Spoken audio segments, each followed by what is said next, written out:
Ladies and gentlemen, welcome to my kitchen. You are back for another episode of Caffeine and Creatives. I am your host, engineer, producer, content creator. You can just call me X. Shout out to my wife in the background, sitting on our couch, enjoying herself, waiting for me to finish this so we can drink some wine, because I need it.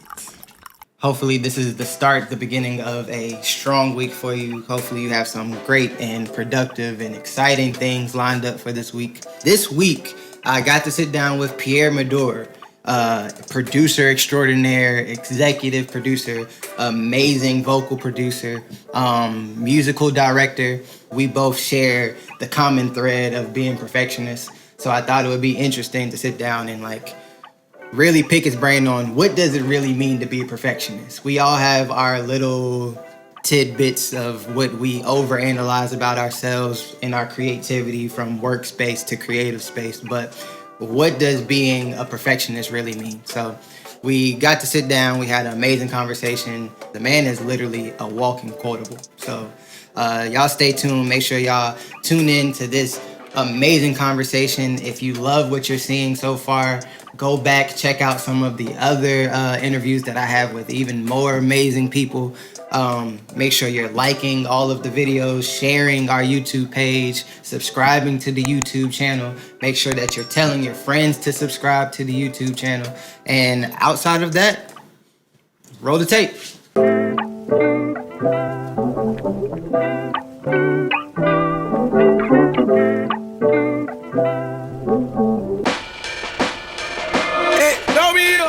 What is going on, beautiful people? I'm X, your host. Welcome back to Caffeine and Creatives. To my right today, very special guest, MD, producer, creative, fellow creative, executive producer, former corner boy.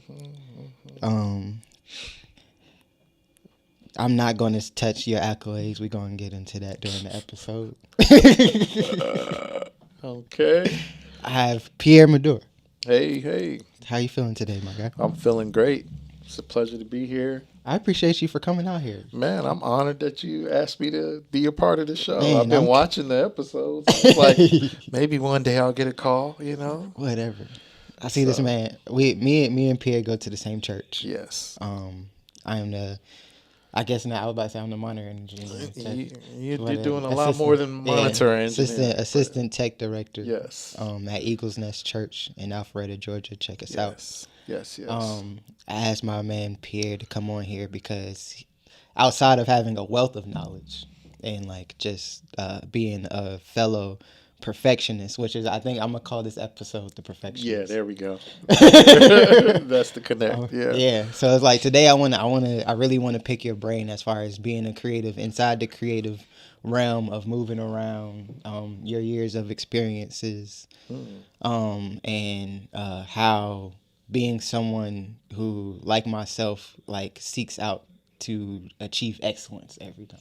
Yeah. So outside of just achieving excellence, what are some of the fallbacks of hyper analytical? Oh gosh. You know. Yeah. Yeah. Okay, I'll let you ask the question. I could talk on without end about it. But give what's a little bit of your background? A lot of my followers, I think the people that check out Caffeine and Creators might not know your history. Okay. Exactly. Yeah. What brought you here? How did you get here? In 2000, in the year 2000, I moved to Atlanta to work with the R&B group Jagged Edge. They actually moved me and my roommates, the other pieces of the Corner Boys, Daniel Moore and Dwayne Nesmith at the time. We moved to Atlanta in 2000, started working with them, and then went on to work with Patti LaBelle, Belle Biv DeVoe, Marcus Houston, Omarion. In the process of that, met Rico Love, made a huge connection there, and that's been a long time collaborator as well. With him, worked with Mary J. Blige, Usher, and a whole list of other names. And in the process of all of that, have formed a very strong relationship with Tricky Stewart, and that is who I would credit with teaching me the art of production and the perfectionism, like we talk about. Like he is just because he learned it from the people that kind of schooled him in the game, which is like Jimmy Jam, Terry Lewis, and Babyface. So the tradition of perfectionism and excellence at that level is something that I think I derived directly from that relationship. And I mean, that's how I end up where I'm at today. And those tools have sustained me for 20 years. 20 of them things. I just came up on 2021 makes 10 for me. Wow. Yeah, man. That's a milestone. So man. it's like knowing where I'm at in 10 and knowing where you at in 20, I'm like, okay. Bro, it's been a journey. It's so crazy how time flies by like that. You never really realize how fast it's going by. Like to even say 20 years, you used to look at people say that amount of time and be like, oh, wow, that's a long time. But literally it went by so fast. Yeah. Yeah. As 2020 felt like 2 months. Sheesh. Let's speak for yourself. It was long. It was a long one. It was long, but I felt like I was saying like, man, I'm waiting on 20. Everybody was saying I'm waiting on 2020 to be over so much that I felt like I don't feel like I'm in 2021. Got you. Like, you know what I mean? Yeah. Like 2020 is over. It was so long that I felt like. Man, so many transitional things happen. I mean, obviously the pandemic stemmed a whole slew of changes. I don't think anybody was really prepared for. And you see the way it was handled. Everybody's just doing their best to try to manage those type of things that you can't foresee happening. You know. How did that? How did the pandemic like alter your workflow, if at all? So many. I don't think it changes for us because I'm about to say if you a studio writer, I feel like you have your space in your home where nobody else. Yeah, it's like we stay pretty sequestered to ourselves anyway, and just work with the people we work with. So it didn't really change that drastically, but as far as traveling to work, or being in close quarters with artists were a lot more cautious about what sessions they would take, or having specifically requesting that you keep your masks on and things of that nature. Just the stuff you should be doing, right? But not drastically, honestly.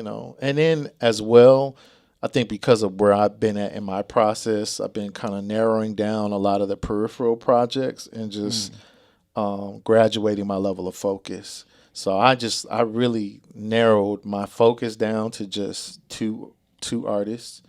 One is a writer that I've been developing named Rockette.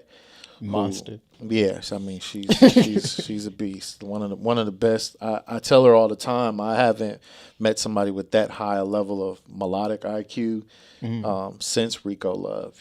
Like Rico Love to me was like discovering his IQ of music was what really contributed to the chemistry that we had over the years with the Corner Boys.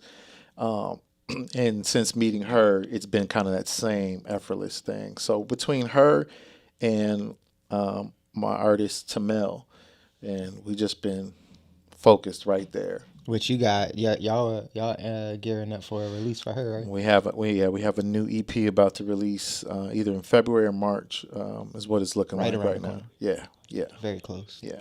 I'm looking forward to that. And you said you did more of the EP. You executed, like you oversaw this journey. Yeah. What does it feel like to be in that space? 20 years. You know what I mean? It's a different level of gratification, honestly, because I get the same joy of seeing other people make progress and growth in their development as well now. So it's less about, trying to take the credit for something, it's more so about like just continuously finding ways to add value to whatever you're a part of. And that really that's my high in the process of it all. Yeah, I feel like, and we were talking about this off camera, like I'm aiming to be, like, I don't want to do the jobs necessarily, but I think it's being a perfectionist It's like when you have people that like, all right, I know you can do this. Like you said, Yeah. Rocket had like that level, that high level of melodic, Yeah. that Yeah. IQ. Yeah. If you know somebody that can just execute that, and then you're in a position where it's just like, all right, that's taken care Oh of. man. I have my guy over here that I know, like, all I got to do is give him the tempo, and the drums is gonna be. It's way more fun. Well, it's way It's you can. way more fun. How intricate, as hands off as it gets, how much more intricate does your mind go now that you don't have to, you know what I mean, think about like each individual part. I think it's a different level of detailing. There's still a level of intentionality involved in that, which comes down to, it's like, I think any great chef, right, who may have sous chefs, right, but they still are in control of the quality of the ingredients that they're selecting and their preference of how they want things prepared. So that, to me, still takes care of the end product. So I'm still, like, in many ways, helping to inform the decisions that are being made in the process, but it's their creativity, it's their brilliance on display. You know what I'm saying? And together, it's the beauty of collaboration at its finest. Collaboration. Yes. Was going to touch on that too. Hey, let's Because go. like collaboration, like what I'm learning from, like, because one, I'm very introverted by nature, so it's like if I can get it done without having to talk to anybody, Right. then that's my ideal situation. Right. But in the business of music making and entertainment in general, which we pretty much make a living off. Yes. Collaboration is key, especially nowadays. Like after 2020, it's kind of like, all right, now that I can't get to whoever I need to get to, how can I get to more people? Remote, whether that be remotely, Zoom calls. Yes. Like You gotta be innovative, right? yeah, we're probably more connected to each other now that we can't be connected than we were prior to. The which irony, is right? crazy. Which is Yeah. crazy. So like, what is some of the what have you been able to kind of take away in some of your key? What would you say some of your key collaborators would be for you? And what were you like able to take away from like those being around the like the Rico Loves and Yeah, I mean, well, for one, every situation that I've been in from day one in my career has been a collaborative effort. Whether we're talking about the Corner Boys, that's right, you did, 'cause you came in collaborative. Listen, I came in on that vibration, and honestly, the only reason why, obviously things take their toll and go their respective routes, but even with respect to the Corner Boys and why that fizzled out was essentially because I stopped valuing the collaborative effort. You know what I'm saying? And like as soon as that happens, that always becomes a challenge. But needless to say, it taught me the lesson that, hey man, you've been on the right page. Just stay in that mindset of doing your part. So the Corner Boys was a collaborative effort between myself, Dwayne Nesmith, Daniel Moore, and Tyrell Bing. So within that, we had 2 writers and 2 producers. There's really not much you can't touch with respect to that. You go from there to then working with Rico Love, who, to me, Rico anteed it up because he went and sourced other producers to create competition within a system. And together, we created a very efficient way of funneling records. So his productivity was super high and his work ethic was high, but that was all facilitated by way of collaboration. If you got 5 producers in a room fighting to be heard at one time, you can imagine the fire that's going to come out, and everybody's fighting for the aux chord. Like, hey man, I got a beat. So within that we had Earl and E.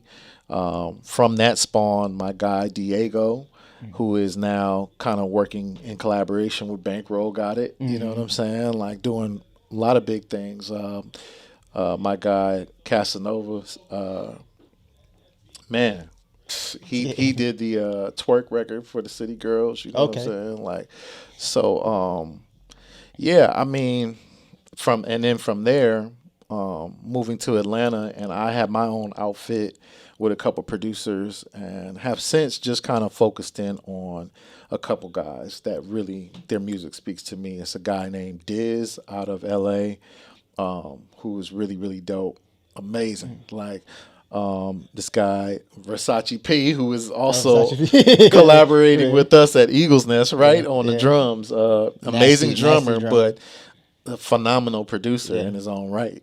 So I think I met both of y'all at the same time. Yeah. It was through that Carmen project, I think. Yeah. That was the first time I met P. Yeah. And I'm hearing your beats. I'm like, oh my God, what is happening? I literally got on Jeremiah like a couple weeks ago. Like, where are the beats at from X? Yo? You know what I mean? Man, I don't even want to say I'm trying anymore. Yeah. Like I'm making a conscious effort to be more in that space of what I feel like needs to be productive for me, and keying into like what my gifts are and what I know is like there.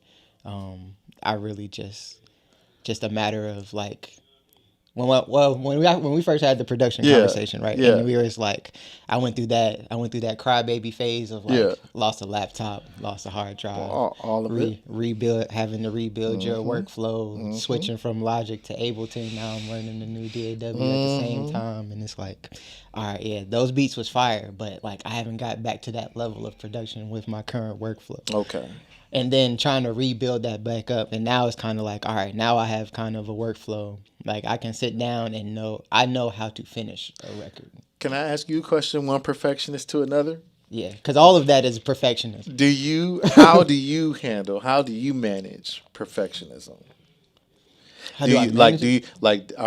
Do you find yourself at times handicapped by the paralysis of analysis that like Quincy Jones was saying, right? Yeah. I think that's it. I think that's the one thing for me. Like I'm a perfect when it comes to production specifically, I'm a perfectionist about production after the fact.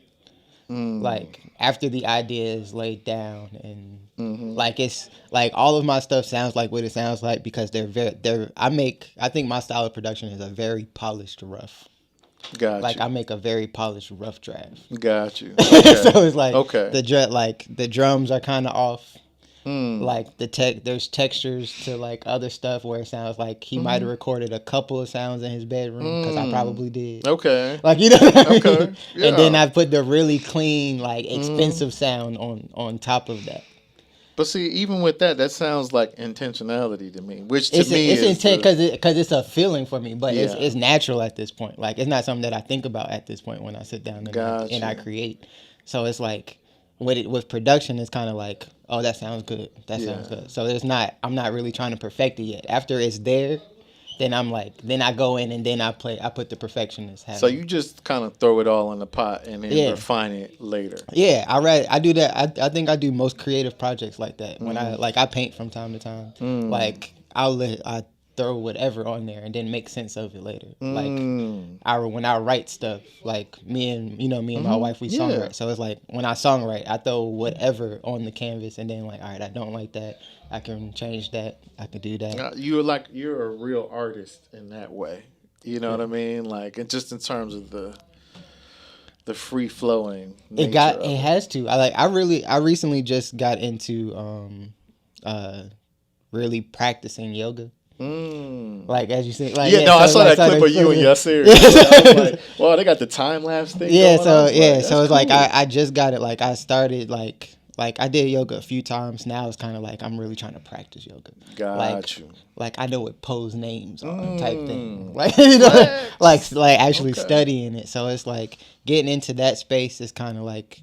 And with any artist, when you're in that vibe and you're in the studio, there's that moment of being in flow. Yeah, for sure. Where it's like we all just aim to get to that point when we're creating. It's like that's true. We get in, you gotta set your mood, whatever that is, but you're aiming to get in that whatever you need to get in that state of flow. Absolutely. So I pride that's why I end up or in the past I haven't been creating as much. Gotcha. Because there's certain stuff that I felt like I wasn't able to tap in. Got you. So I think that hindered my like productivity level. Now we're getting back to like. That's so interesting hearing you expound on that because I think obviously in 20 years doing it, you can become a little rote or just regimented in your approach, because that's a huge part of how you scale productivity in many ways is you have to have some sort of methodology to how you go about it. But at the same time, I think the greater imperative as artists is to make sure, like you said, you stay tapped into what feels good. Right.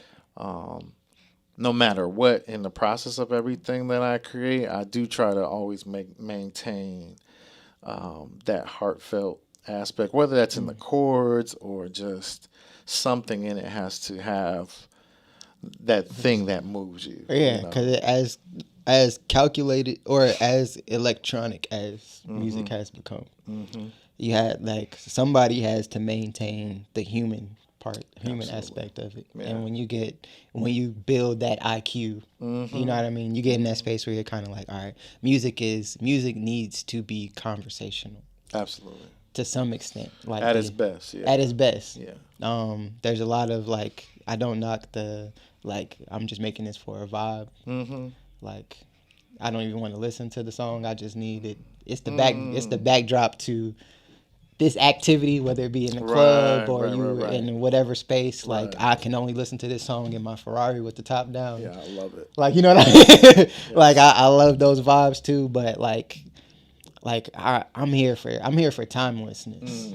Like, I aim as a 27-year-old not being able to be like, my heart is broken that I wasn't able to go through like Motown and like, you know what I mean? Like, that wasn't able to be. I can empathize. Like, my heart is broken that I couldn't like go through that process. Like, coming in the game in the 2000s, it was like we were fresh out the 90s. You know what I mean? Like, which to me was like such a golden era for R&B and just all the innovations that happened in that decade. There's still a lot of great music that we created in the early 2000s, but early 2000s is coming back now. Yeah, I see. We're on that cycle. I see everybody sampling all of that stuff from that era, which is that's cool, man. It's cool to see how the music is cyclical in that way. Right. Yeah. But I think which is dope for me, and I think which is why I'm coming back around to production. I thought about the timelines, right? 10 years being 10 years, 20 years, right? So I thought about the timeline, and I was like, all right, the cycle of the 90s just went out. Yeah. Musically, the cycle of the 90s just went out. I think we're not going to get those samples no more. Yeah. So now we're on the 2000s. Why? Because the 2000 babies are 20, 21 years old. Now they have their disposable income, and they're out actually living life at this point. So now that music is that's why Missy Elliott, Pop and Tempo and Make a Comeback. They're eating in 2000. Oh yeah, for sure. Pharrell eating in 2000. Yeah. So like all of that music is coming back, and I feel like the 2000s was like my entry level of. I came into falling in love with music and doing it in 2000s. 99, I was in like kindergarten. That makes me feel so old. Like, even though I heard you say you're 20, you said you're 27? Yeah, 27. Yeah, that makes me feel very, very old as a young man who is now touching the tender ripe age of 40. Gonna be 40. A nice 40 this year. Man, I feel like I think it's just because I have a seasoned soul. I have a seasoned soul, so I have to understand that about myself. Yeah. Most 27-year-olds aren't mentally where I'm at. I don't think. Maybe I don't know. Man. I don't know how. I don't want to say I'm special. I don't know. I don't know. I feel like I meet a lot of mid 20-year-olds who just have that thing where it's like y'all are tapped in a certain way. I think generally as a generation is like that tend to be tapped in with the old soul thing going on. You know what I'm saying?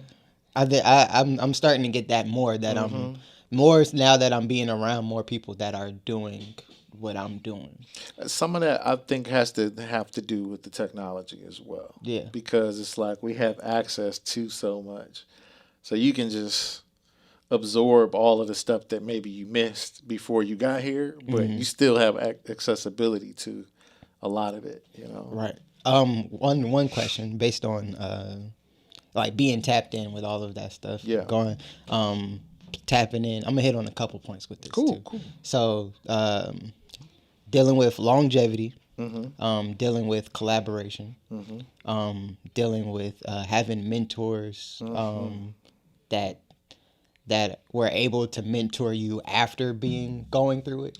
Yeah. You know what I mean? Yeah. It's like, because I think I just started having like people that I really consider mentors, Okay. like later in my life, Yeah. like post 25. Got it. Right. So like having mentors and knowing who those mentors were before I considered having mentors, Mm-hmm. and like understanding like, all right, these people have been through it, versus having someone who's just older than you that you kind of have to grow with them. Okay. But Yeah. you're going along for the ride, but don't have to take the hits. Yeah. Yeah. Yeah. Yeah. Yeah. You know, with mentorship, there's different. Uh, I've had to learn that there's different styles of it, and it's not always about proximity per se, as much as it is about capacity to receive the information that's available to you. So, what that means is like, I mean, one of my favorite mentors is not somebody I've spent a lot of time around. To be quite honest with you, I've met him, Rodney Jerkins, like super producer, right? Yeah.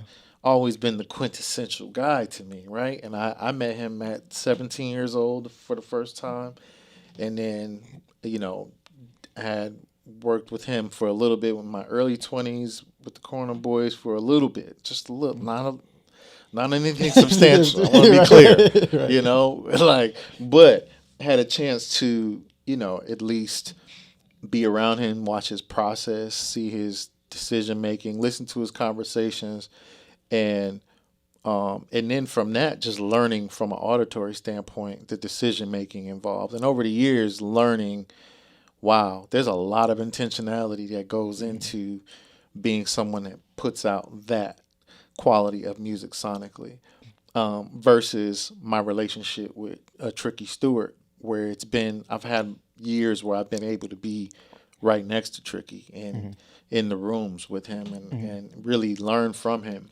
Same thing with Rico Love. Like I consider him a mentor as well. Interestingly enough, it's those relationships come in different ways and different seasons. Like when I met Rico, Rico was on the come up, right? To the point where he shares this story openly, so it's not me, you know, exposing something, you know, but like he literally started out. He used to crash on our couch. He would come up from college and crash on our couch, and to go from there to now the level of success that he is as a writer and producer and artist, you know, that takes some type of willpower and grit and work ethic that anybody could learn from, right? So in the kind of what I would like to say was like the second breath of my career was in the season of time I worked with him. And, you know, initially he was learning the art of production and songwriting by being around us. You know, and then he goes on and he has other experiences with other producers and songwriters that help elevate his understanding of the process to where when I met back up with him, uh, when we met back up and started working again, I was now the student. You know what I'm saying? In Yeah, many yeah. ways. Now he would give me my props.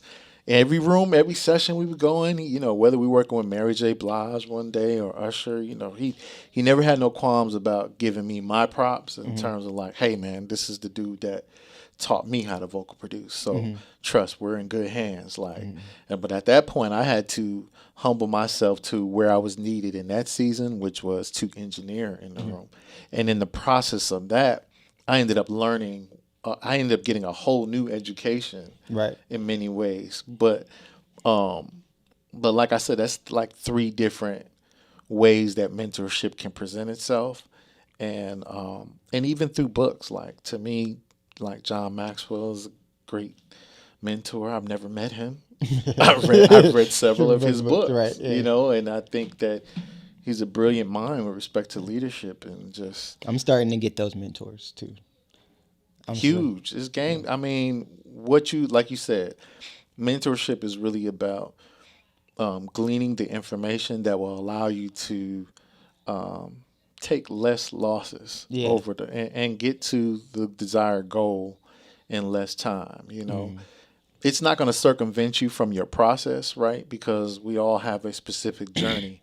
And no matter how much anybody tells us exactly, hey, do this, this, and this, even you doing that is still going to take you on a unique journey with respect to how the results unfold, you know? Thanks.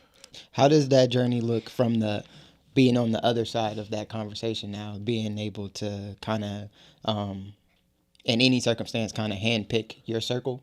You know what I mean? How do you look at being viewed or looked at as more of the mentor now, and putting those younger pieces around you, and how do you maintain the balance of? That makes me think of a conversation that I had with Rodney Jerkins early. I had a conversation with Rodney Jerkins early in my career, and he was like, "Hey man, so just casually when we first met, he was like, so how many beats are you doing in a week? You know, like, and this is pre-computer. This is like MPC, you know, outboard.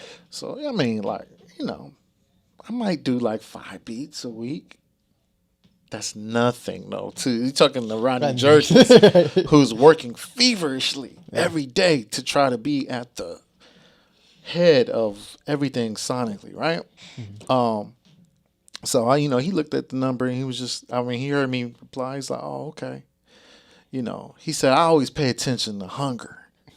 I look for the people that are hungry." You know what I'm saying? I didn't get what he was saying, but basically he was letting it be known, like, you ain't hungry enough, you know? So that becomes now in many ways like a key thing I key into in the people that I desire to help or look to help, because a hungry person is going to be in a certain disposition, and not to the point of desperation, but hunger it's a look in the eyes. It's just a whole type of energy where you're like, just tell me what I need to win. Yeah, you gotta tell me what I need to win, and I'm doing that. Yeah, if you're hungry for the win, you're going to be more receptive of the information. Yeah. Whereas people that tend to have a little bit more means, a little bit more comfort in life, it's a little harder for you to accept correction, because you're touchy, like, well, my way's been working. I kind of got some results, you know what I'm saying? Like, yeah, but you ain't really, so, even with me, man, I have to consistently, like, a key with respect to that is just being able to identify who you are in the room and recognizing when greater walks in. If somebody greater walks in, it's time for you to be quiet. It's time for you to listen. It's a learning experience. Absolutely. Every time, without fail. Like, and that doesn't mean I don't have a high esteem of myself. I have a very great esteem of myself and understand the level of greatness that I walk in. But also, to me, the ability to be great is about being able to recognize greatness too. So, yeah. Perfectionist question. Yes.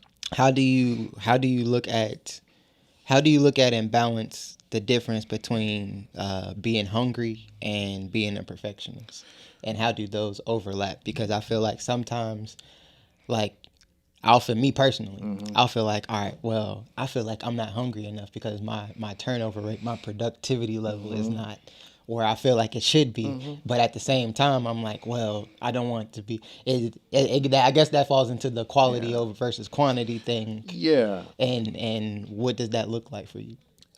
For me at this stage of the game, like I said, if I take it in analogy form, I'm always thinking about it as a chef. Like, it's the quality of the dish is really in the ingredients itself. The methodology are the tools that we utilize to get to our end result, not quicker, but more efficiently. And efficiency just so happens to concurrently lead to things being done quicker. Or more efficiently. It's like I guess it's like the difference between, like, all right, well, how many times did you have to drop the pasta to get that al dente? Or we got it down now to where it's like, all right, I know the noodles is going to be good. Now we just got to make sure. Like, perfection is somewhat of a prison that I just try to, just dwell with in a certain sort of space, right? Because, is perfection attainable? relatively so. If you're a true perfectionist, then it'll never be perfect for you, right? So, learning how to dwell with imperfections and understanding, but there has to be a higher imperative above the quest for perfection. It's got to be about what feels good, what translates, and what communicates with respect to creation. I'm always, one of my mantras is that artistry is informed by identity and elevated through intention. So I would measure whatever we do artistically based on, does it communicate what you intended, And I know sometimes artists are like, well, I didn't have any intention. I just was doing, like you say, I just threw it on the canvas. Yeah. But even in that, did it make you feel good? Because that was kind of like the reason. I think artists are born to express. So,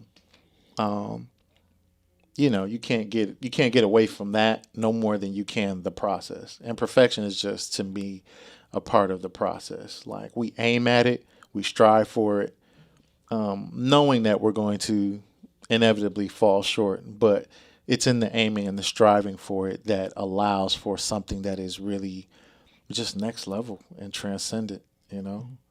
How long have you been on that side of perfectionism? Because there's I tend to be I'm a very optimistic person. Okay. By nature, it's like it's very hard for me to not be okay. Like Yeah. I feel like I'm good. Yeah, I feel like we're kindred souls in that way. Like I'm good. Very mild mannered. Yeah, I'm good in most situations. But being on the side of perfectionism, where it's kind of like I'm striving for perfection or at least excellence at the least. You know what I mean? But at the end goal of, did I accomplish what my intention was?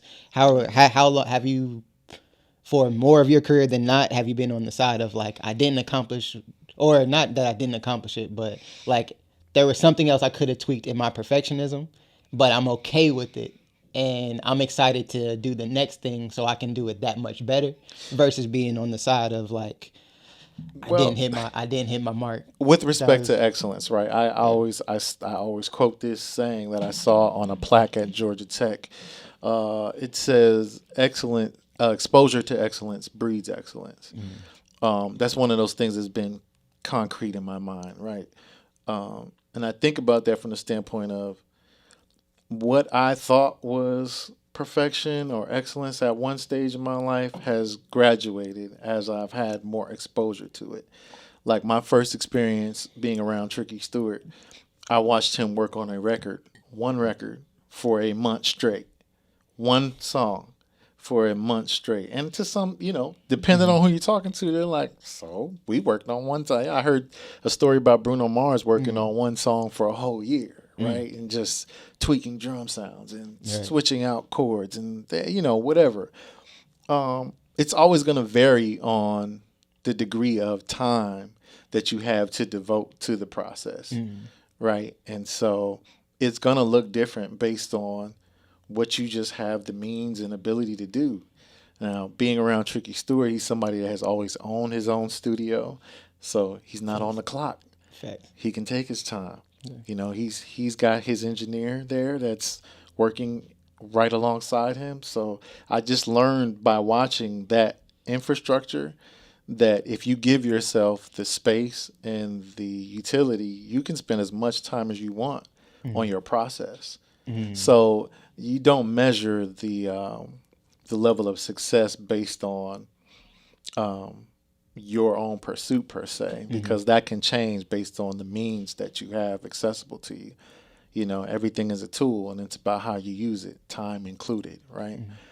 I think my more specifically, because I'm aiming this at, I have a few creative friends, and I always tend to be the hey X, I just the person that people talk to, because like you're easy to talk to, right. And they're like, how do you just always, like, you just seem so, like, you're not super excited but you're happy all the time for the most part. And I think specifically my question is like on the back end of like your accomplishments and like what you seek out to do, how do you let stuff, or how long have you been able to let stuff turn into a lesson versus a loss for you?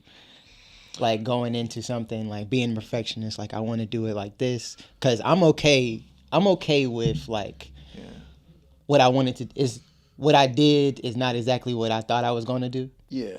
But it makes me more excited about the next thing.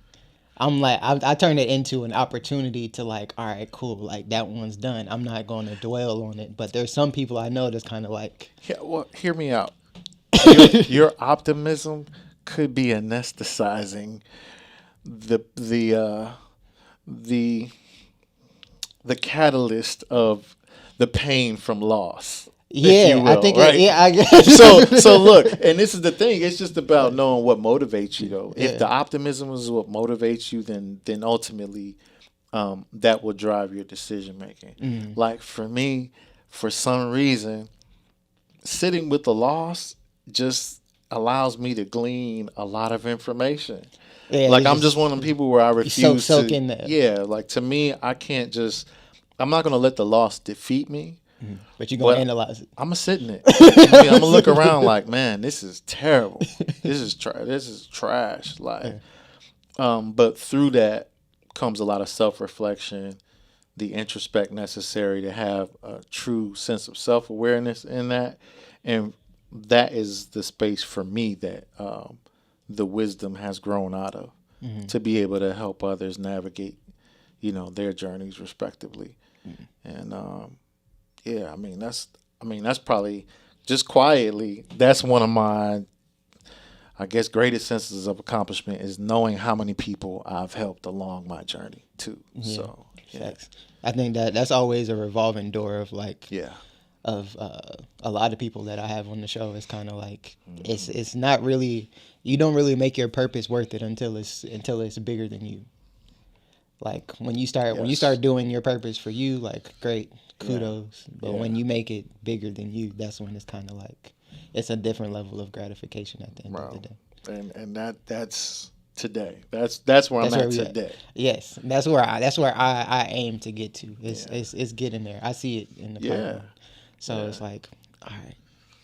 Well, what's cool about you that I observe is you do have the heart of someone that likes to serve, that likes to give, that, you know what I'm saying? As you come from a genuine space of generosity in general and what I observe in you. So to me, like, that's the fast track to purpose, I appreciate it.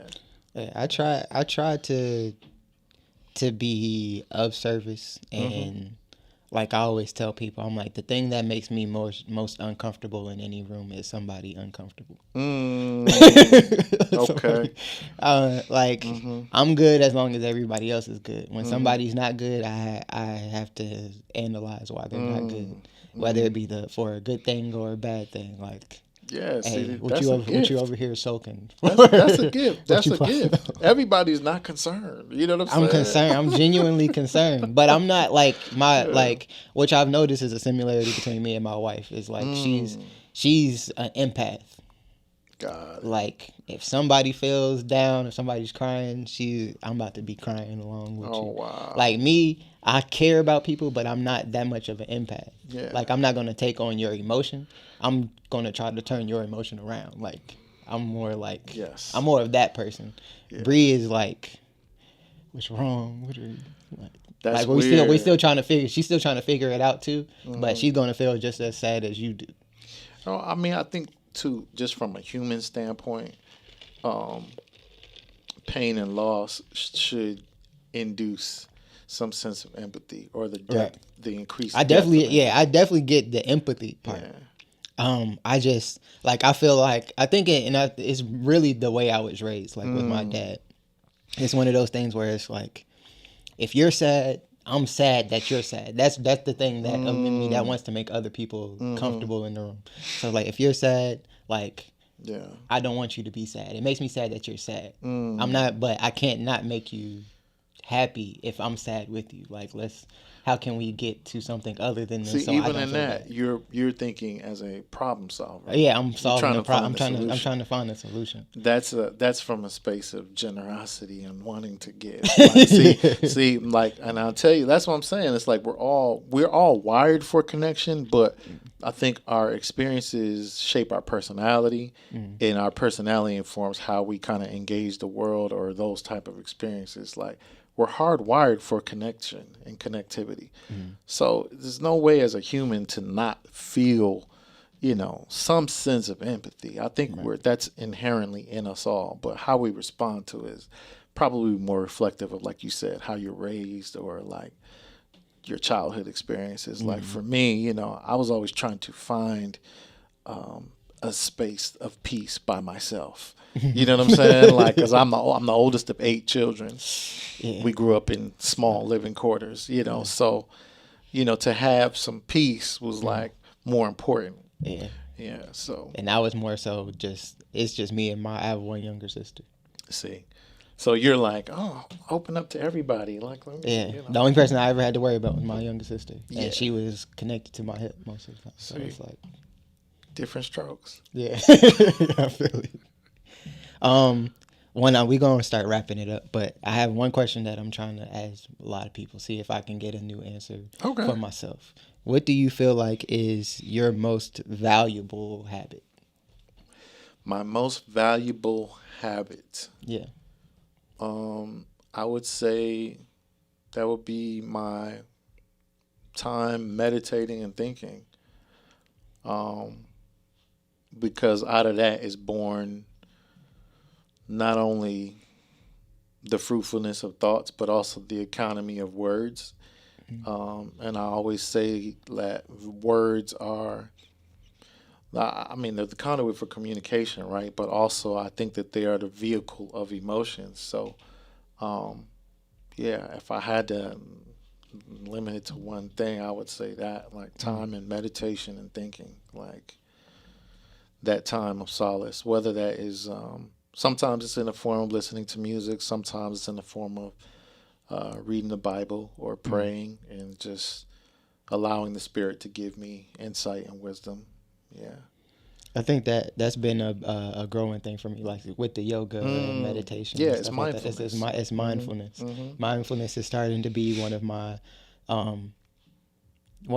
greatest habits that I'm starting to tap into. I'm naturally mindful because I'm the problem solver. Of course. So it's like, but I guess as you get older, it's like that mindfulness it's very easily clouded because of how much you can pay attention to now.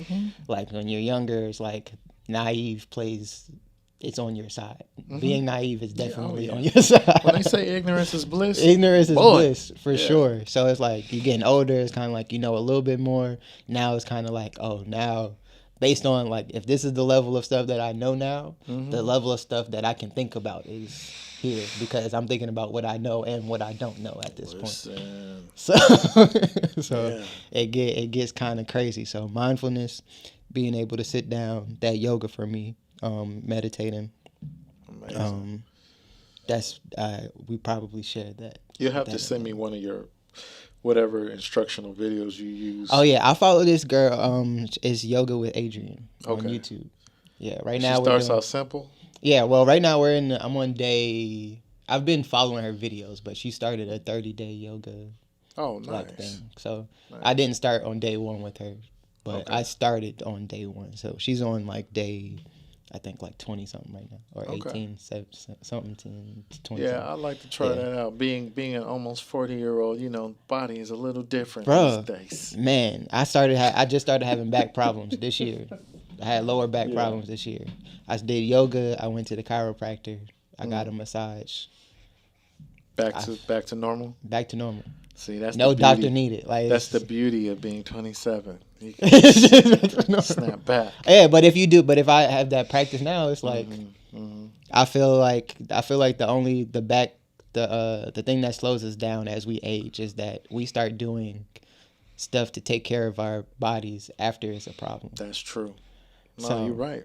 Yeah, I feel like if I'm doing this stuff now, I should still be doing this. Yeah, being preventative. And, It's like I was thinking about that watching the infomercial, like one of them random like 4 a.m. infomercials or commercials. And what was it about? It was like a a special orthopedic pillow for like senior citizens type thing.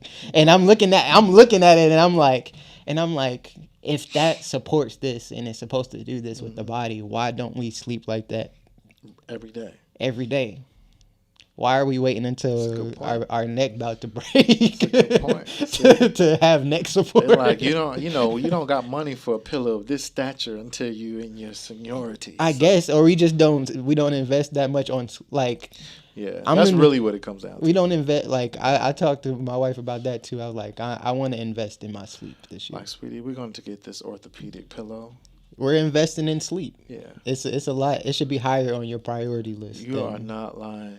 So I want to treat it like that. Listen, we got a memory foam mattress, and it's comfortable at first when you lay on it, but after a while, it starts to like lean in a little bit. I don't like that. I like a little support. You know what I'm saying? It's like form. It's like it curves, but it's firm to where it's like you feel like you're not going nowhere. It's like, all right, cool. Like I can, once I get in my comfortable position, I'm not tossing and turning because it's going to remain comfortable. You're supported. I'm supported. So it's like, invest in your sleep. If you take nothing else from today's podcast, invest in your sleep. Invest in your sleep. That's important. But I appreciate you for coming out. Thank you for having me, man. This is a really dope conversation. Appreciate you. Yeah. Like I'm gonna have a ball picking out the gems. Hey, man. Hopefully we got some good stuff. You are like a walking quote. Oh. Wait. Like I don't know. Jazz is shout out to Jazz producing today. I'm sure you heard a couple of ones. She has some nice walking quote. Man, I'm writing these down. Make sure y'all write these down. Tap in with my guy. Can you tell them where they can follow you on social? It's Pierre Médor on all of my socials. So you can find me everywhere. Follow my guy. Follow me if you're not following me. If you're not following me, I don't know how you saw this video. Explore page. Man. Explore page. Comment how you found this video if you're not following me. But that's xeks.wav. That's x.wave. And we just got the Caffeine and Creatives Instagram up. So nice. Go follow the Caffeine and Creatives Instagram. It's at Caffeine and Creatives, spelled out. Very easy. Absolutely. Another beautiful episode, my guy Pierre Médor. Thank you again. Thank you. Y'all be easy. Love y'all. Stay creative. We out.